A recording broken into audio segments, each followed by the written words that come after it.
Gia Hoyt, and happy Black History Month. I'm Caitlin Havlin, a 2022 Frederick Douglass Global Fellowship applicant, and this is my personal video, so thank you for tuning in.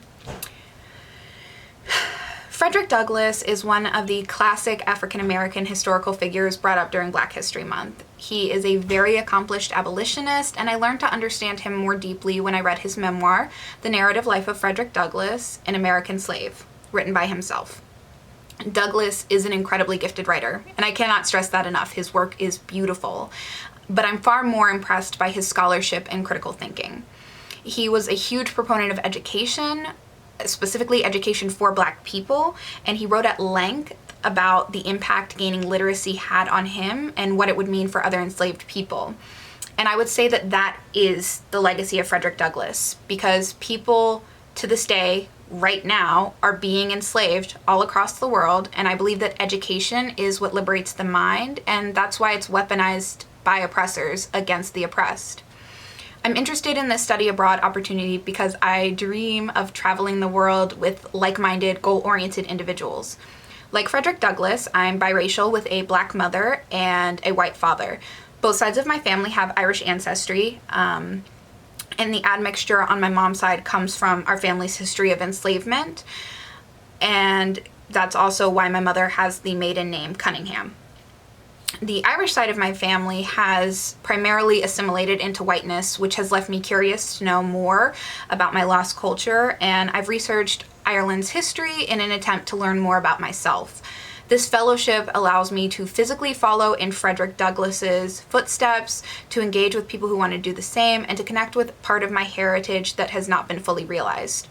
Like I mentioned, I see liberation in education, and my honors thesis research topic is on the best way to teach anti-racism to adolescents. In high school, I founded my own 501c3 nonprofit organization called K-House Camps, which is just a combination of the first letter of my first name and the first three letters of my last name. The mission of my organization was to provide science enrichment to underprivileged grade school students during the summer, free of cost. I ran the camp during the summer of 2019, but I've been unable to continue it thus far due to COVID, although once it's safe, I would love to bring it back. I have marched in several protests, BLM and Pride, primarily back home in Cincinnati, and within my first few months of being in DC, I have walked in the March on Washington and the Women's March. I love participating in events like that, but I mainly approach my activism with a doing the dishes approach to praxis. This means that I make it a priority to educate my friends and family on issues that affect the world. I share petitions, articles, videos, charity organizations, but I mainly try to dispel misinformation and biases that my friends and family hold. For example, my father has been radicalized and was a COVID-19 denier, an anti-masker, and an anti-vaxxer.